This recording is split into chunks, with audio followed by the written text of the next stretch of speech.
I built my whole life on two things: trust and hard work.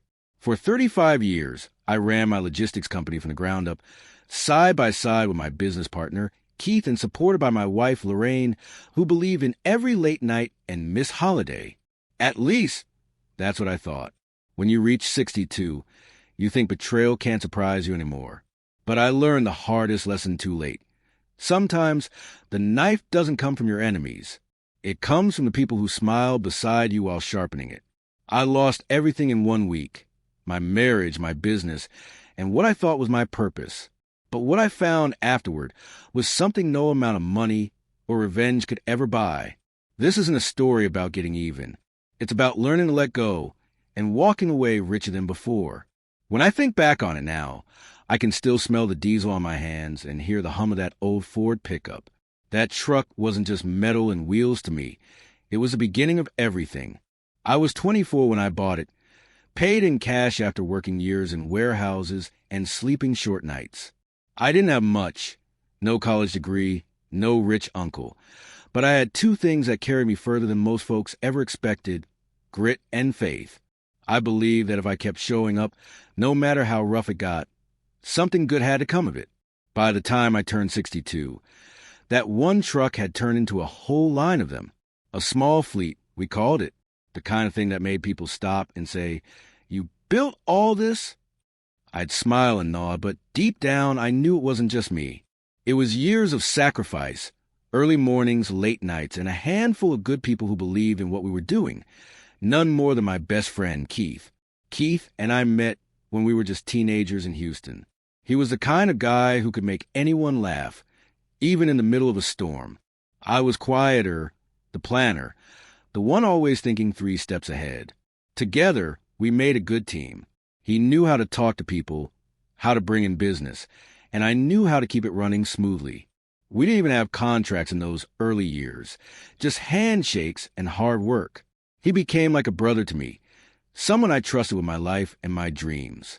And then there was Lorraine, my wife, my anchor. She kept the books, balanced the numbers, and kept the coffee pot full.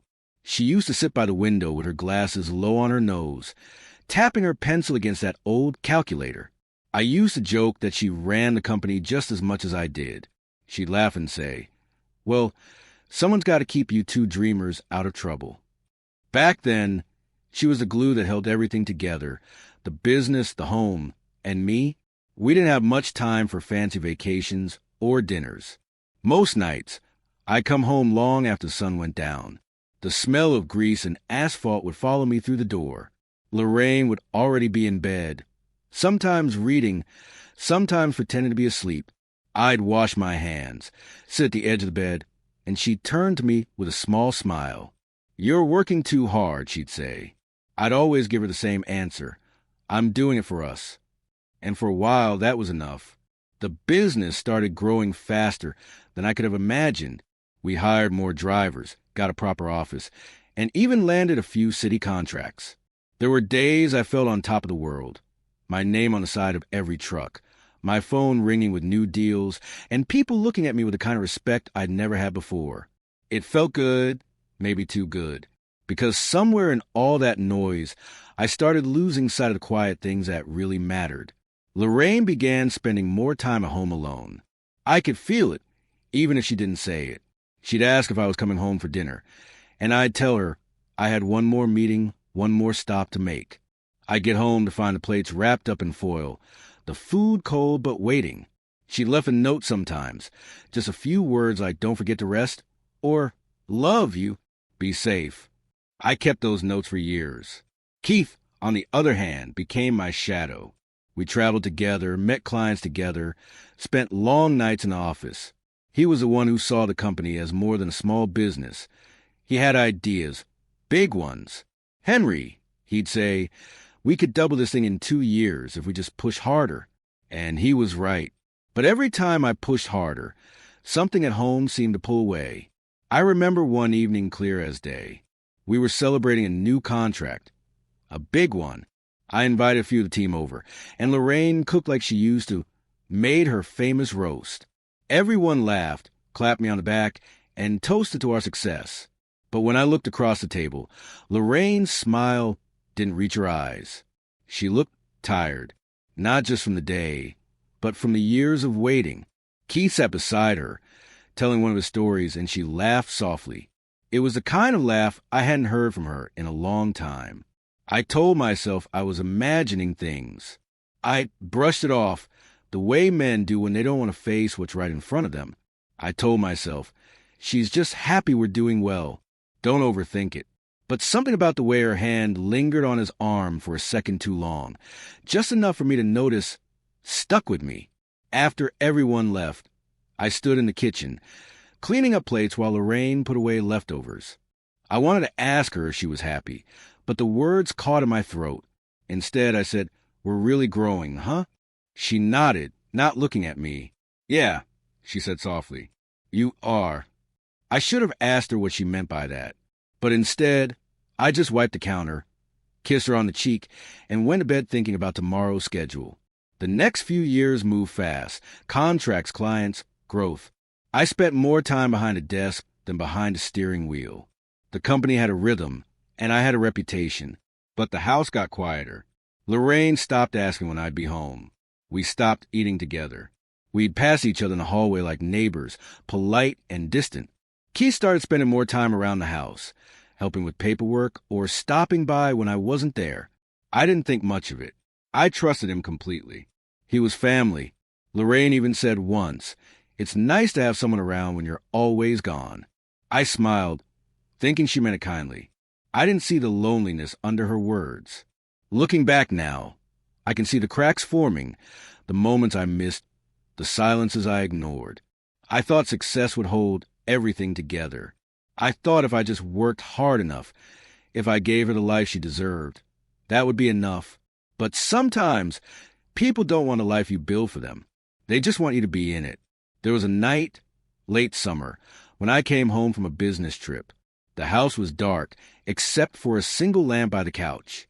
Lorraine was sitting there, staring out the window, her face unreadable. "You didn't call," she said quietly. I told her I'd been busy, that things had run late. She nodded. "They always do." That's all she said. We sat there in silence for a long time, the kind that fills a room and settles heavy on your chest. I wanted to say something to fix it, to reach her, but after years of letting that distance grow, I didn't even know where to start. Keith called the next morning, talking about a new client, new opportunities. I said yes before thinking, eager to drown out the unease at home with work.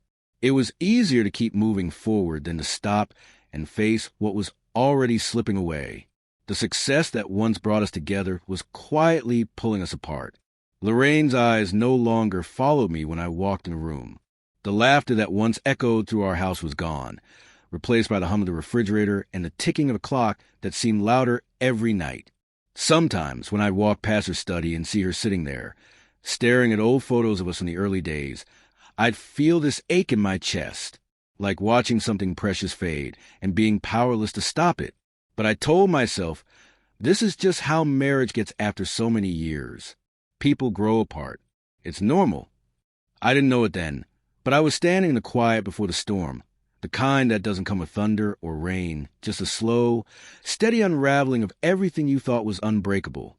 And that's how it began. The success I thought would secure our future became the wedge that drove us apart. What I didn't realize then was that the people I trusted most were already standing on the other side of that crack, watching it widen, waiting for the moment it would finally split all the way through. It's strange how distance doesn't always happen in miles. Sometimes it starts right there across the same dinner table. You can still see the person, still hear their voice, but something in between grows, quietly, like fog rolling in. That's how it was with Lorraine and me. I could feel her slipping away, not all at once, but little by little, in ways that were easy to miss if you didn't want to see them. Her laughter was the first thing that changed. Lorraine used to laugh with her whole heart. It wasn't just sound, it was light. But now, it came softer, shorter, like she was holding something back. I'd say something funny, something I knew used to make her smile, and she'd grin politely, nod, and then go right back to folding laundry or staring at the TV. I told myself it was just the years. People mellow out, That's all. But deep down, I knew better.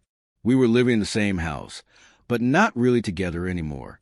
We moved around each other like ghosts. I'd wake up early to get to the yard before sunrise, and by the time I came home, she'd already gone to bed. Our words turned into updates instead of conversations. Dinners in the fridge. You left your jacket in the truck. The accountant called. Every now and then, she'd look at me like she wanted to say something but couldn't find the words. I could feel her slipping, and I did what I always do when something scares me. I buried myself in work. I told myself, if I can just keep the business growing, if I can make things better for us, maybe she'll see I'm doing this for her. But working harder didn't fix anything. It just gave me less time to notice what was already broken. Keith started coming around more. At first, I didn't think much of it. He'd always been like family. He knew Lorraine as long as I had. Sometimes, he'd stop by the house when I was still at the office. He'd say he was dropping off invoices or checking on some paperwork. Lorraine would tell me later, Keith stopped in to help me sort out the receipts. She'd say it so casually that I didn't think twice. Looking back now, I wonder if I wanted not to think twice. It's easier to believe everything's fine than to admit the people closest to you might be drifting into places they shouldn't. Keith had this charm about him. Easygoing, funny, the kind of man who made people feel seen. He had a way of talking that made you forget time. And Lorraine, she always liked that about him. I did too, once. I used to say Keith could sell water to a fish. I remember one afternoon, I came home early from a client meeting. The house was quiet except for a low hum from the kitchen. I walked in and saw Lorraine and Keith sitting at the table, close, their heads bent over some paperwork. She was laughing, really laughing, the way she used to. When they noticed me, they both straightened up quickly. Lorraine smiled and said, "Oh, we were just talking about next quarter's budget." I nodded, tried to smile back, but there was a tightness in my chest that I couldn't shake. After Keith left, I asked, "He's been around a lot lately, hasn't he?" She gave me this look, half defensive, half tired. "He's helping Henry. You're gone so much. Someone has to make sure the books are in order." I wanted to say, "That used to be you and me," but the words never came out. Instead, I just nodded and said, "Yeah, I appreciate it." That's the thing about silence. It can feel polite at first, even peaceful. But over time, it becomes a wall. Every word you don't say stacks another brick. Before you know it, you're on one side and they're on the other, and neither of you remembers how to reach across. The business kept growing, but my home started shrinking. Lorraine stopped coming to company events. She said she didn't feel up to it. When clients came to dinner, she'd stay in the kitchen, quiet and polite, no longer the woman who used to sit beside me, laughing at stories and sharing the pride of what we built together. Even Keith started changing around me. He used to talk to me about everything, plans, contracts, the next big idea. But now he'd keep things to himself. I'd walk into a meeting, and the two of them would already be there, whispering, papers spread across the table. When I'd ask what was going on, he'd say, "Just going over some numbers." I told myself it was fine. That's what trust is, right? Letting people handle things without checking over their shoulder. But trust only works when everyone's still on the same side. One night, I came home late from a delivery run. The house was dark, except for the soft glow from the kitchen window. Lorraine was on the phone, her voice low, gentle. I didn't want to startle her, so I stopped by the doorway. She didn't see me. I heard her say, "No, don't worry about it. He'll be gone most of tomorrow." That one sentence hit me harder than I expected. It could have meant anything. Maybe it was about business. Maybe not. But in that moment, all I could think was, who's she talking about me like that? When she hung up, I stepped into the kitchen. "Who was that?" I asked, trying to sound casual. She turned surprised. "Oh, just Keith. We were going over tomorrow's invoices." "Keith. Always Keith." I nodded, poured myself a glass of water, and sat down. She looked at me for a moment, like she wanted to say more, then just walked out. I sat there for a long time after she went upstairs, listening to the house creak in the quiet. It's strange how loneliness can live inside a home full of memories. Every photo on the wall, every plate in the cabinet, every little thing becomes a reminder of what used to be, not what is. The next few months went on like that, routine, polite, distant. Keith and I still worked side by side, but something between us fell off. He'd make decisions without telling me, start meetings without me. The drivers began going to him for approvals instead of coming to me. I brushed it off as him taking initiative, but in truth, I could feel my grip on the business loosening just like my hold on my marriage. One afternoon, I walked into the office early. Keith and Lorraine were in the conference room, talking in low voices. The blinds were half drawn, light cutting across the table in thin lines. I stood there for a second, watching through the glass. They weren't touching, not doing anything you could call wrong, but there was a closeness between them that didn't need words. When they saw me, they both straightened. Keith smiled too quickly. "Hey, Henry, didn't expect you this early." Lorraine busied herself with her purse. "We were just finishing up." That's when I felt it, the kind of chill that comes not from doubt, but from knowing. I didn't say anything, just walked to my office, shut the door, and sat there staring at the wall. I spent the rest of that day pretending everything was fine, smiled through meetings, signed papers, gave orders, but inside, something in me started to go quiet. The kind of quiet that comes before a storm when the air feels heavy and still. I tried one more time that week to reach her. We were sitting at the kitchen table, dinner between us. She was scrolling through her phone. I said softly, "You remember when we first started the business? You used to come with me on every route. I used to call you my good luck charm." She smiled faintly, not looking up. "That was a long time ago, Henry." "Yeah," I said. "Feels like another lifetime." She finally looked up then, her eyes tired but kind. "You built something amazing. You should be proud." I wanted to tell her it didn't mean much without her beside me, but before I could, her phone buzzed. She checked it quickly, said, "I need to take this," and walked out of the room that night. I lay in bed listening to the sound of her voice through the wall, low and distant, and I realized that somewhere along the way, I'd become a stranger in my own life.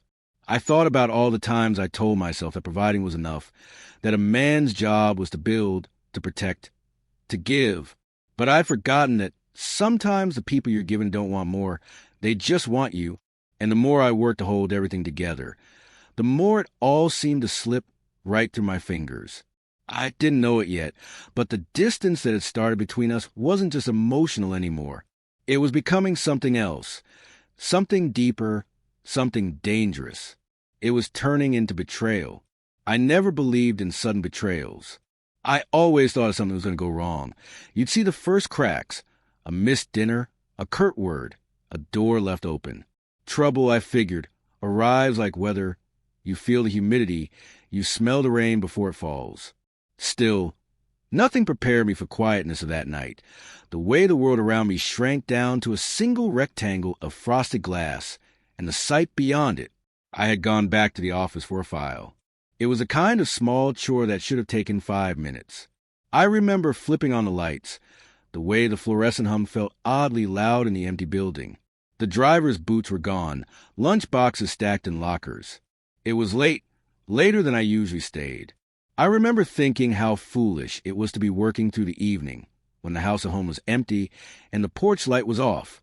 Still, the ledger was missing and my handwriting felt more honest than any memory I could trust. So I went looking for it. The conference room at the back has a frosted glass wall, the kind that keeps meetings private, but lets light leak through like an old secret. I walked toward it because the file was where we kept delivery contracts, the paperwork Keith and I used to argue over while Lorraine sat across the table, correcting our sums and laughing at our stubbornness.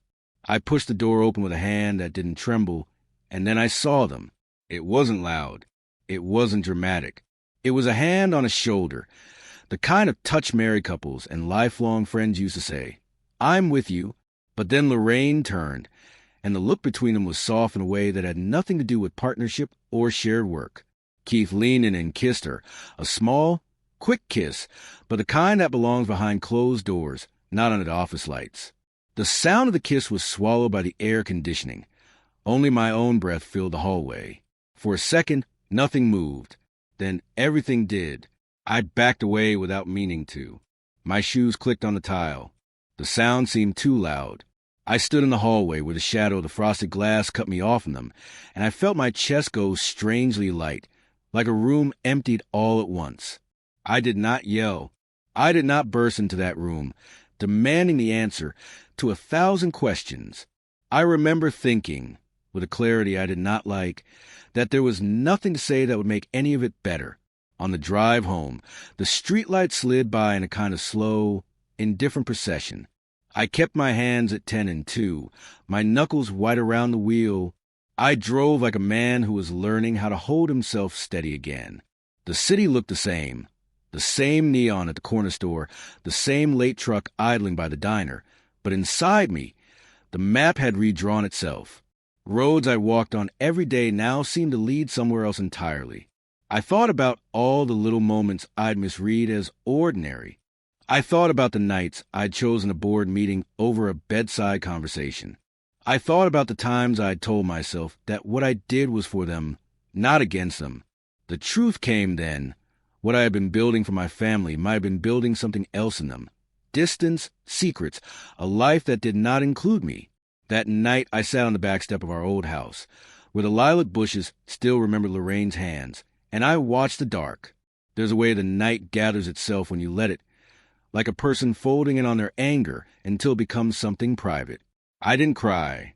I had never been a man who found his voice in tears. I felt a different kind of closing, a hinge shutting slowly. It was quieter than anger, sharper than surprise. It was the moment a man understands that his world has shifted without his consent, and there is nothing he can do to push it back into the place it occupied a moment ago. I thought about the years we'd spent together, the early mornings hauling freight, the evenings balancing the books with a steady hand, Lorraine's laugh cutting the tension at the end of a long day. I thought about the nights our son was small, and Lorraine would braid his hair and whisper things about hope and stubbornness that made me laugh because I'd never known anyone so sure of life's small mercies. I thought about Keith, how he'd come into our lives like another brother, an easy smile and steady work ethic. I thought about how trust had been effortless once, the way we passed keys without question, how decisions were shared over coffee. None of those memories felt false. They were real. But now, wedged between those memories, was a new, colder image that altered everything around it. Inside the house, Lorraine's perfume still lingered on a lampshade, that familiar mix of cedar and citrus she always favored. The photograph on the mantel, our son in his cap and gown, Lorraine leaning into me with that ridiculous proud grin, looked smaller than it used to.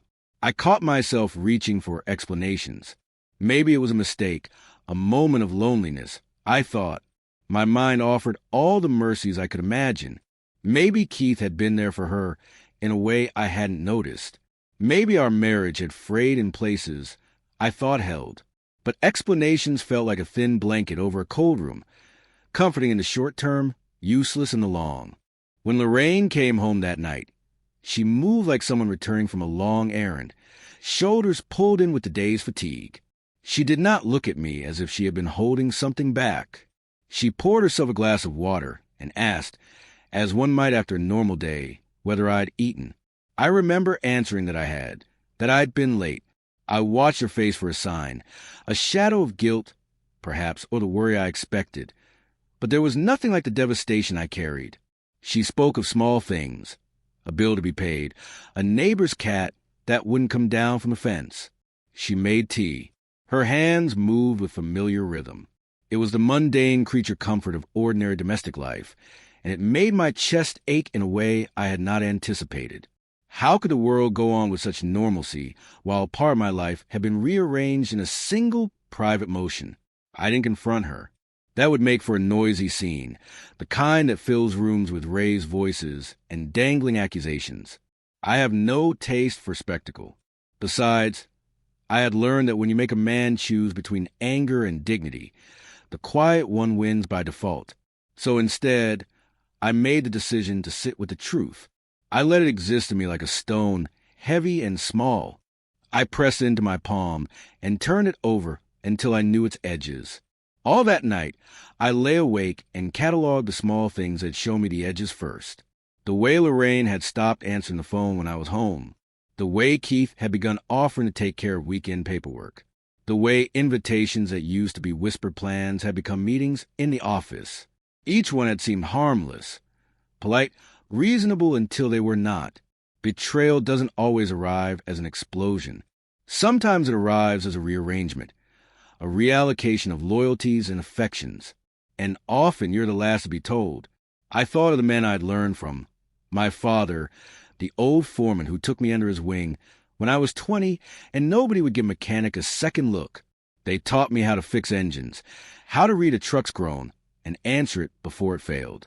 They taught me how to keep my word, and how to hold my temper. They taught me how to walk away when something wasn't worth the fight. That night, I remembered them not because I wanted to be like them, but because I needed a scaffold for myself. I needed the quiet courage men rarely discuss. The courage to preserve oneself when the world has been unkind. In the morning, the house smelled like coffee and old wood. I made my way through the routine as if through fog, checking the trucks, signing paperwork, giving orders. My voice sounded normal on the radio, steady and professional. The men who worked for me greeted me with the ordinary respect we had shared for years. They didn't know the small, private things that had shifted in the rooms I inhabited. Why would they? A man's life is a collection of public duties and private weather, and the public parts had to continue. I found an odd solace in that. There is something to be said for dignity in the mundane, for showing up and doing your work even when your heart is bruised. It is a kind of revenge, too, I realize, not the sharp strike of vindictiveness, but the slow reclaiming of self through steady action.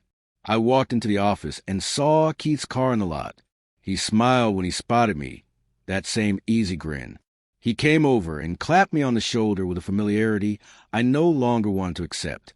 I returned the gesture with a practiced nod and went straight to my desk. There's a place where the human impulse to lash out meets the need to preserve what little remains of your life unscathed. I chose the latter. Some fights are worth losing if they teach you what you truly value. That day, I signed contracts and answered calls. I delegated tasks like I always had, but each decision felt newly mine, unclouded by assumption. When the sun dipped low and the trucks rolled in, I stood by the loading bay and watched them return like a congregation of familiar rhythms. I measured the quiet in breaths and found it steady. Something inside me had closed, yes, a chapter, an expectation, a small, private trust. But what closed also made space for something else. I could feel it, faint at first, an emptiness that might one day be filled with a different purpose, a life shaped by my own hands rather than the hands of others. That night, in the dark when the house finally belonged only to me, I did not demand answers. I did not rage. I put on the kettle, sat at the kitchen table, and wrote things down, not plans of vengeance, but a list of small acts I could do for myself. Take the boat out at dawn, visit the old cafe down by the river again, fix the rusted bench on the front stoop. These were small things. They were not the roaring justice of novels and late-night television. They were practical, domestic, patient. They were mine. When I turned off the lamp and climbed into bed, I felt the shape of the house differently. The room still held our memories, and some of them would always hum with what had been. But now there was a new kind of stillness, not resignation but readiness. I understood, in a way that no other moment had taught me, that the life I wanted going forward would be built from the same materials I used to construct my business. Steady work, honest hands, and the quiet resilience to begin again. The hurt was real, and it would take time to heal. But the thing that had closed inside me that night was not a coffin. It was a door, and on the other side, somewhere in the future, something had the chance to grow. The morning after I saw them through the frosted glass, I did the last thing anyone would have expected. I did not storm through the office doors. I did not shout, fling accusations, or demand an explanation. I made coffee, sat at my kitchen table, and opened the ledger the way a man opens a book he's read 1,000 times, but is suddenly looking at with new eyes. You learn a lot about people from numbers. They don't lie the way a face can. They don't pretend. For 35 years, I'd watched the company grow line by line. Receipts stacked like the history of us, invoices that read like a trail of seasons. That morning, I spread the papers across the table and started at the beginning, the way I used when a truck's engine ran rough. Slowly, systematically, listen and look, and then move the next part. I looked for patterns. I looked for what didn't belong. At first, the books looked the same. Loads moved, invoices paid, fuel accounted for. But when you stop assuming good faith and start checking for truth, small things pop up. A vendor we'd never used before on a Tuesday in March. A consulting fee with no signature. Wire transfers routed through accounts with names that sounded foreign to a man who lives his life in Texas. It wasn't one thing. It was many small things, like hairline cracks that quietly turn into a fault. I called Marcus, my lawyer, and told him to come by. Marcus has been a friend more than a lawyer for years. The kind of man who kept his sleeves rolled and his conscience close to his collar. He arrived in a suit that knew how to sit without shouting. I poured more coffee and told him what I'd found. He didn't gasp. He took his glasses off, set them down, and said, "We'll need copies. We'll need the bank statements. And keep this between us for now." He said it like a man who'd seen this before and knew how much quieter the work of undoing a wrong has to be. We began to peel it back carefully. Some of it was petty, almost bureaucratic, a line item in a maintenance account that was conveniently overblown every quarter. Some of it was brazen, a shell company set up in a neighbor state, invoices for logistics consultancy that matched no services we ever received, and signatures that had been forged with a light, practiced hand. There were transfers to an account in Keith's name. There were reimbursements to Lorraine's credit card for hotel rooms with dates that matched late-night meetings. It wasn't just a kiss in the conference room. The betrayal had been penciled into the margins for months. There's a strange clarity that comes when you see the proof. Hurt is cleaner. You can measure it.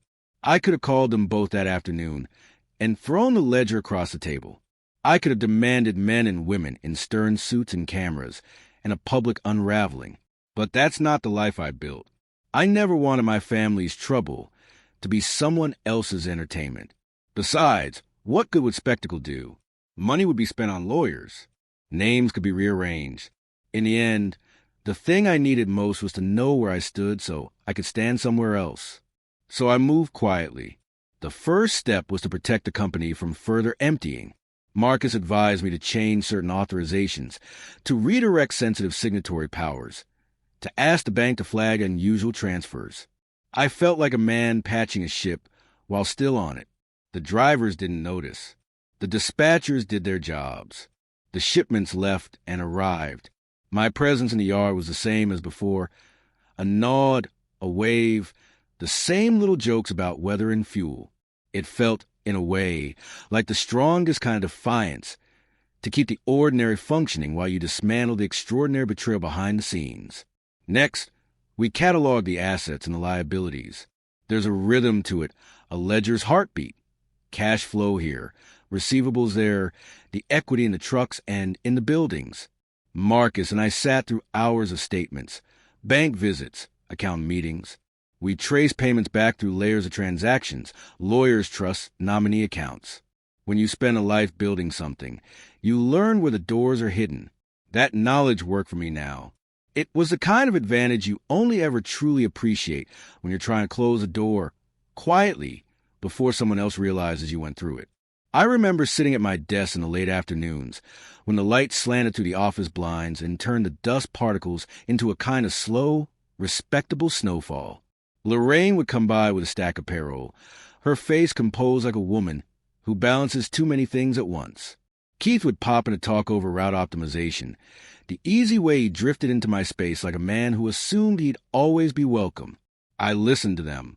I smiled when it was required. I answered questions. I debated decisions.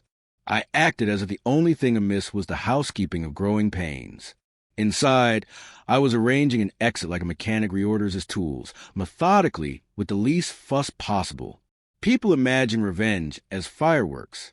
They picture shouting on front steps, slamming doors, headlines that go viral. That's not how I wanted to go. I wanted something quieter. To leave with my dignity intact, Not because they begged me to stay, but because I chose a life that did not depend on the approval of people who had shown themselves unworthy. I wanted to make sure the company did not bleed because of their selfishness, and that whatever I left behind would not be stolen quietly after my back was turned. So I began to liquidate strategically, not as a man fleeing, but as one reallocating resources into something I could call mine. We sold off assets that weren't essential to core operations. We consolidated accounts. Marcus set up a trust with provisions for contingencies, for my retirement, for a seed to plant somewhere else. I did it all with the same hand I use a hand over keys. Deliberate, steady, and without drama. The transfers were legal, careful, documented. I wanted there to be nothing for them to accuse me of later. I wanted my conscience clear. When I signed the transfer papers, my pen felt heavy in my hand.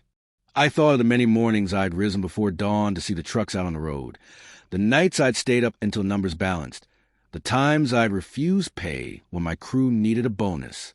I thought of Lorraine laughing at some joke in the break room, of Keith leaning against my truck like a brother. It was a strange grief to move money away from a thing you built to protect yourself from the people who turned it into a weapon. In the meantime, I kept the world believing I was oblivious. They liked that narrative. The old man, too, said in his routines to notice a little reshuffling. The boss, too, trusting to read between the lines. Lorraine and Keith never once suspected the quietness of my exit. They thought I was being gullible or forgiving or simply tired. If there's cruelty in this, it is that they were comfortable assuming I'd remain so. There were small moments I could have used to reveal the truth. A bank clerk who offered a conspiratorial wink. A lawyer who suggested showing them the ledger and watching the show unfold. But spectacle is a currency I've never valued. I chose instead to move with the dignity my father taught me. Don't make noise for the sake of being heard. If you have to leave, leave like you always worked, with your back straight and your hands clean. People ask later why I didn't tell my son, why I didn't drag the family into the mess. But what would that have done? It would have taught him to value spectacle over substance. It would have tied him up in anger while the work of rebuilding went undone. I wanted him to know how to stand steady when things went wrong. I wanted him to see that sometimes stepping away is strength, not surrender.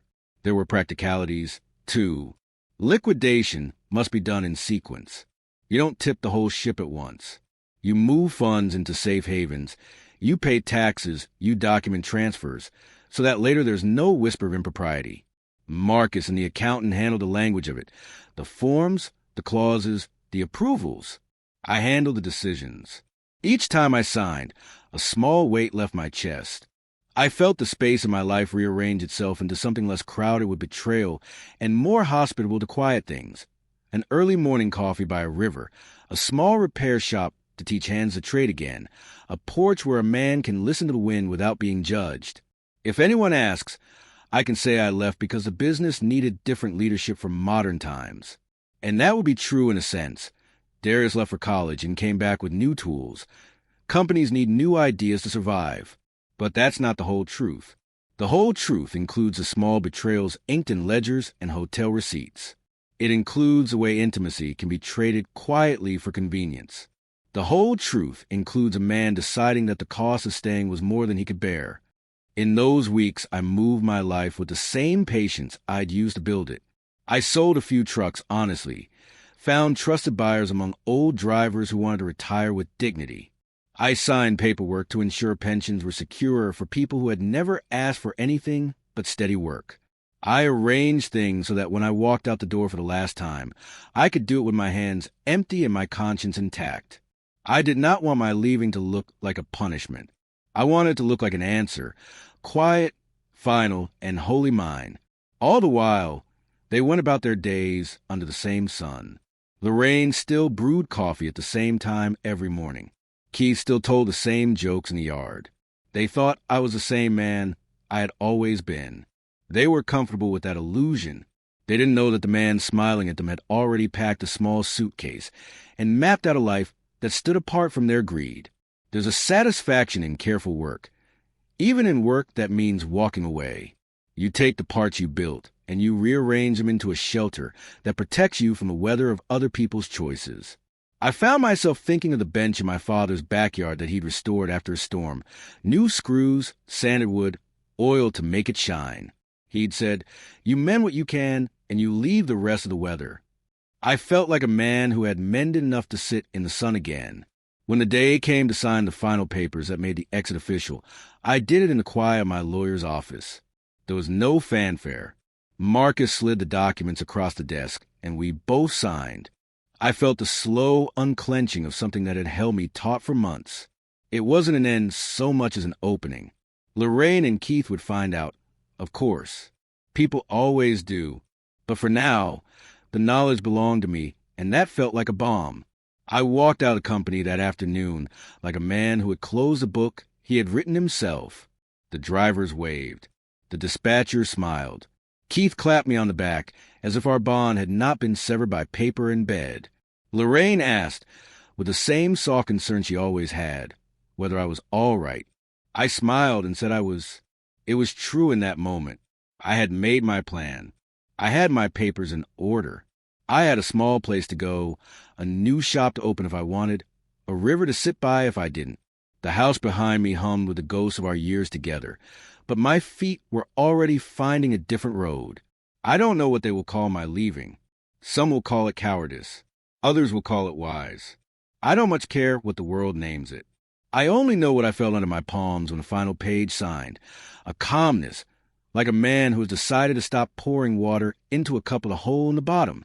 The plan was in motion. The exit had a name.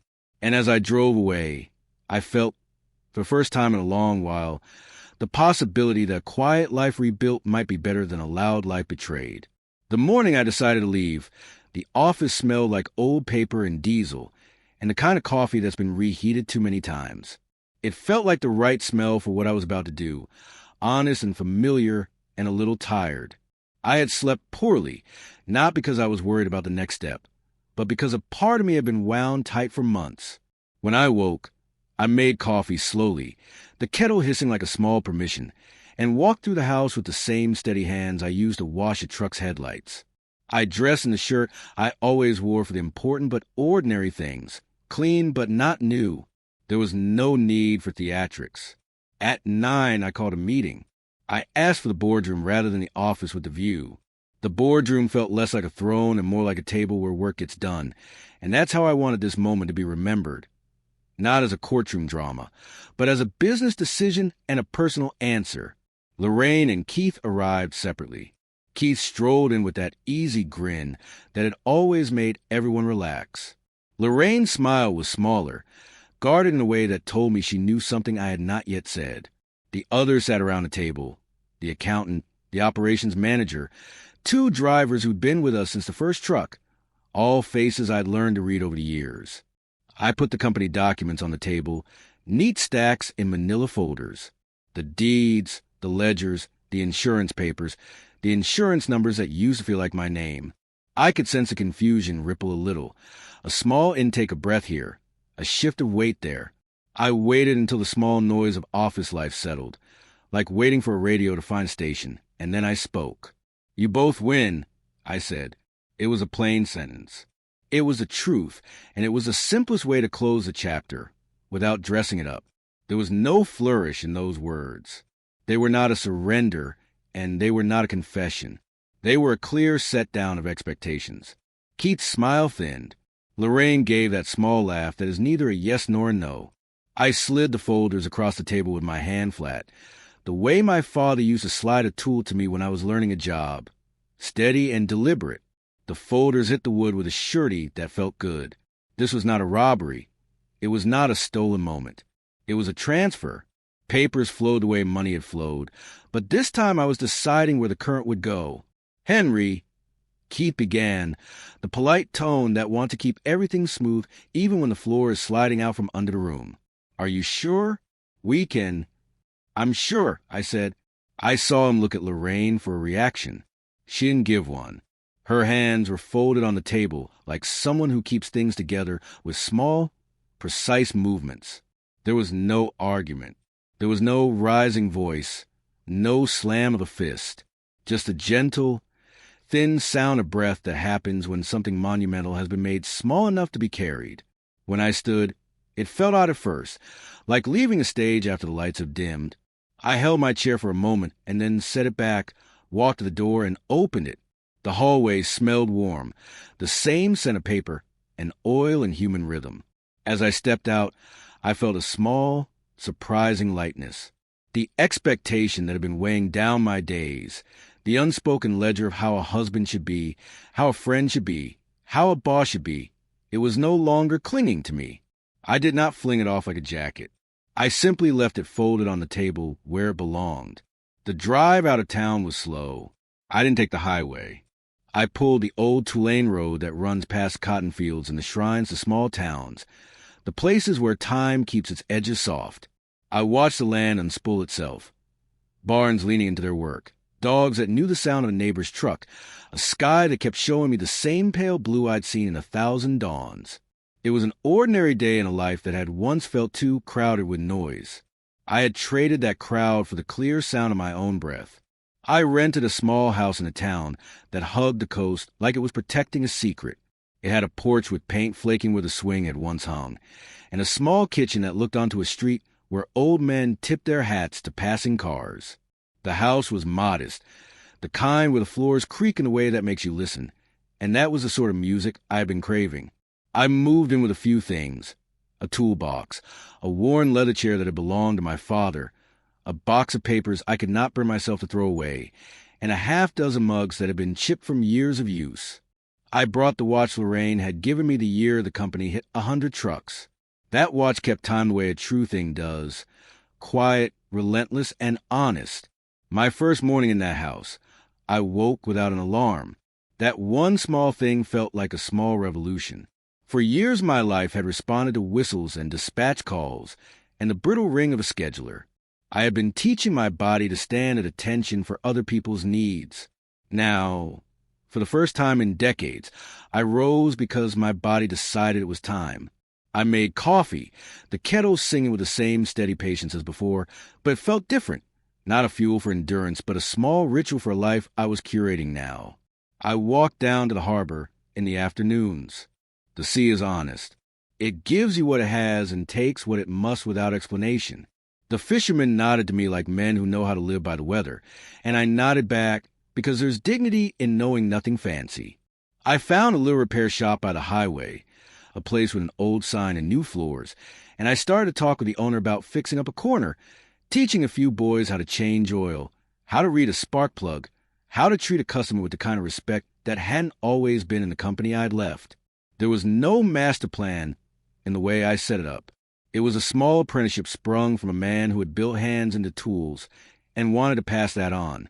At first, people in town treated me with a kind of curious caution. They had likely heard a version of my leaving. Small towns are full of versions. But when I came into the cafe and ordered coffee, the barista learned my name.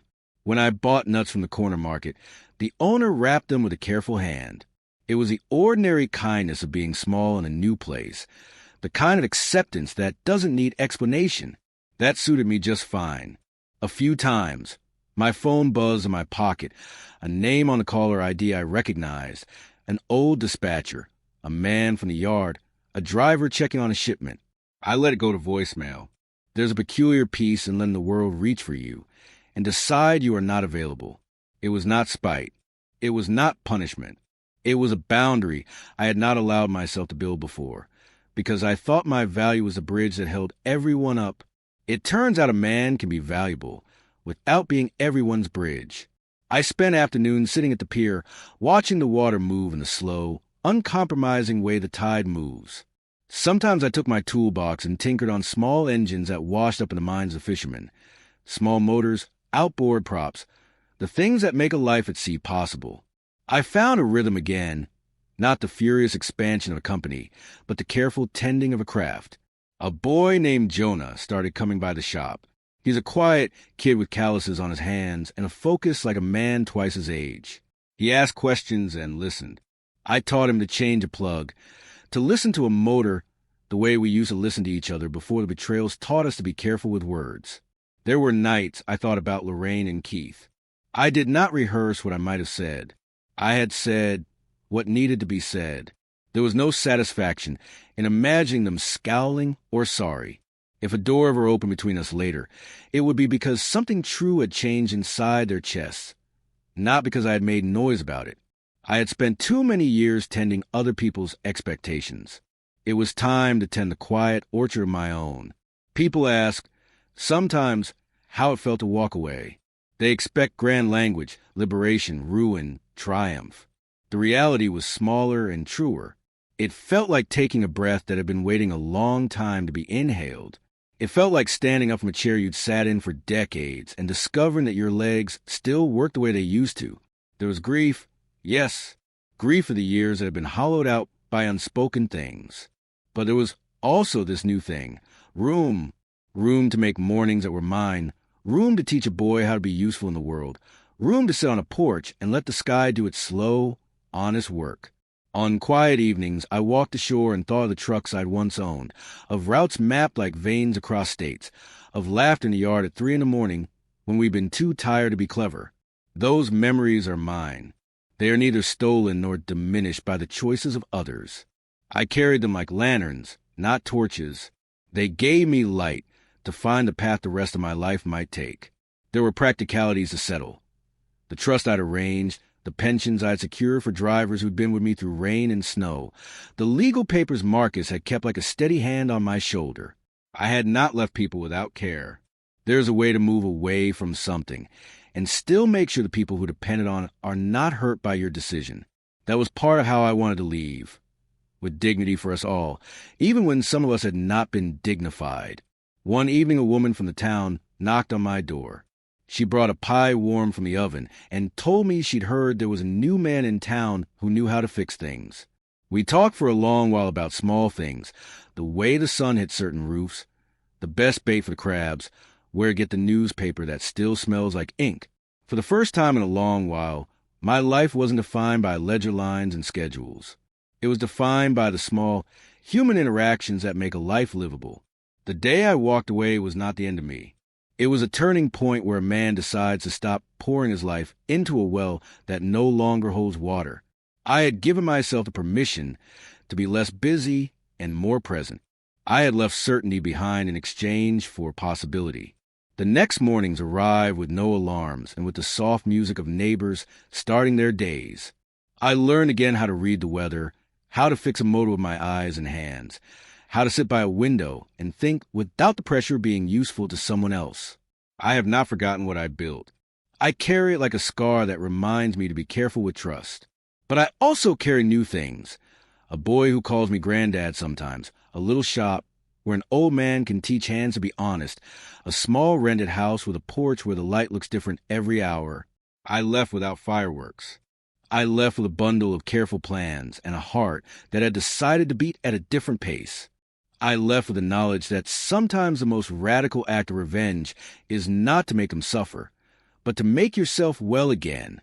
The garage hums the way a living thing hums, steady, familiar, awake. Mornings here start with the same small rituals I learned long ago. Sweep the floor, take the rag from the hook, make coffee that's better than the stuff we used to choke down at the office. I like the simplicity of it. There's a satisfaction to being useful in a way that's immediate. An engine coughs, I listen. A boat rounds, I replace it. The work is honest. It answers back when you do it right.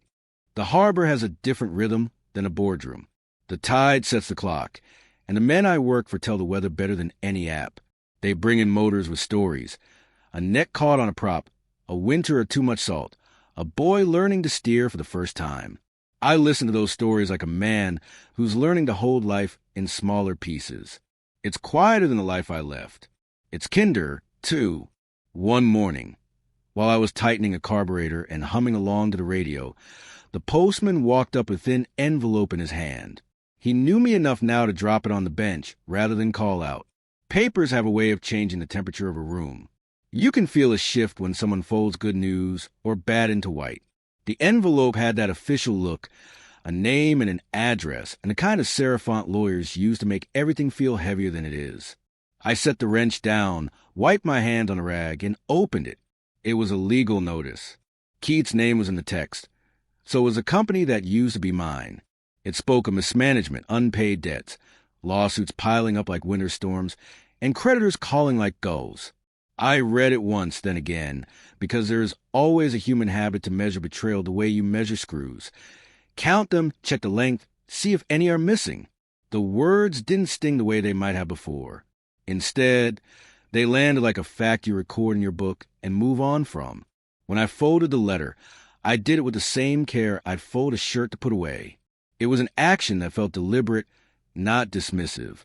I set it aside on the workbench, under the old coffee tin to hold spare nuts and washers.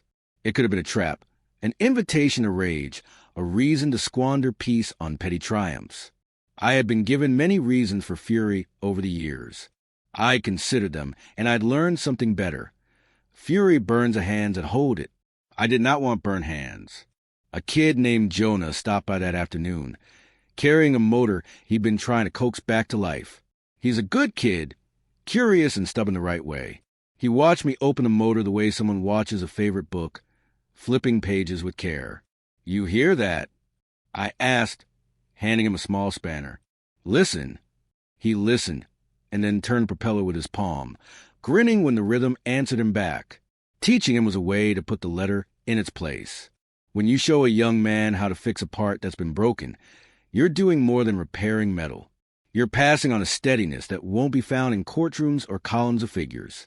News of the company's collapse spread the way news does in small towns and through the grapevine of former business contacts. I heard pieces. A truck repossessed here, an unpaid invoice there, an old driver worrying about his pension. I felt a small tug, not jealousy, not triumph, more like a recognition that consequences tend to follow the path laid by shortcuts. I thought of the drivers who trusted us, and I made some calls. I checked on folks I could help quietly. There was a line to be drawn. I wasn't going to fix other people's wrongs for them, but I also couldn't stand aside when I had the power to make a small difference. It's how I'd always tried to be, even when the rules of the game bent toward profit. That evening I sat on the porch with the watch Lorraine had given me years ago ticking against my wrist. The porch light painted the rail a soft yellow. The harbor was a black sheet with a few lights like stars stuck where they shouldn't be. Boats creaked. Dogs barked in the distance. There was a comfort in the world continuing its course without asking my permission. I folded my hands and watched the sky take on the last cop of the day. Memories come easy at dusk. I thought about the early years, loading the truck at dawn, trying to teach a man how to read a waybill, Lorraine counting the receipts by lamplight. There was a time when all that felt like progress. I remember the day I bought the second truck, the license plate number, the smell of new rubber. It felt like we were building something that would outlast us. I took pride in that, but pride can be a tricky thing. It can make you forget to look after the life that sits beside the work. I learned the hard way that loyalty in business needs to be mirrored by integrity in the people you keep close. People sometimes ask me if I feel cheated. I suppose there are days when I feel like the map of my life was redrawn without my signature. But the map is a paper thing. The landscape is what matters. I have found that landscape here. The boy who helps pluck a stubborn bolt, the neighbor who brings a loaf of bread, the fisherman who tips his hat and says, "Good to see you, Henry." Those small courtesies are the currency of a life that feels whole. One afternoon, as I was teaching Jonah how to solder a wire, a car pulled up and Lorraine stepped out. She's not the same woman who kept our ledgers like a sacred thing, and neither am I the same man who believed a job could be the sum of the soul. She looked at the garage like someone seeing a map of a life she hadn't expected to revisit. We stood there, two people who had once been married in a church whose bell still rings on Sundays, and there was an hour where silence did more than speeches ever could. She didn't ask for an explanation. I didn't offer one. There were no recriminations on my side, no pleading on hers. She nodded once, then turned and walked back to her car.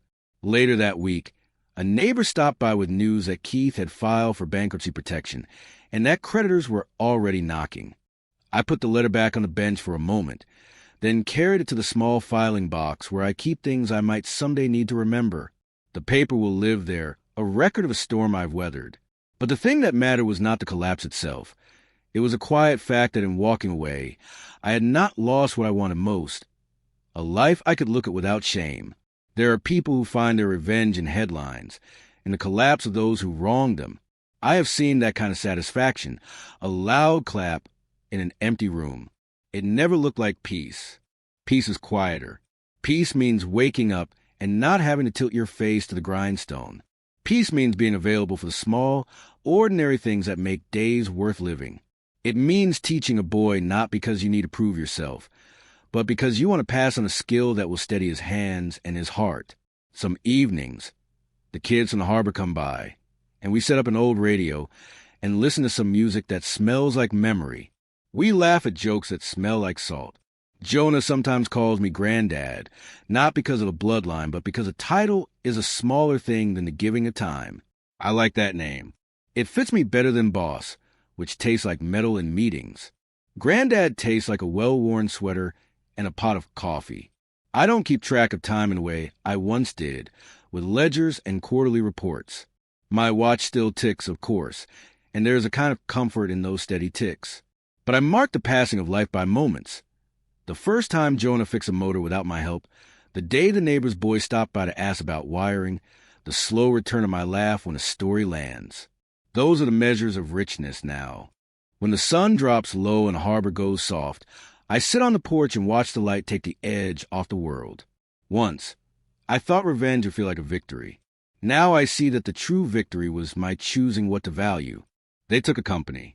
They took years that I had poured into work that no longer returned me. They took a wife who found a different path. But they did not take my hands or the way they remember how to steady a motor, how to listen, or how to let the tide tell me the time. So when the legal letters come, I fold them carefully and set them aside. I let the sea do the rest. I keep fixing engines, teaching boys how to pay attention to small things, and waking up without an alarm. At night, when the sky is a bruise of purple and orange, I whisper to the dark like a benediction. They took my company, my wife, and my years. But they never took my peace. If this story resonated with you, leave a like and consider subscribing. Sometimes one quiet comment is enough to say you were here. Maybe tell me where you're watching from or what time it is where you are. One word is enough to say you listened.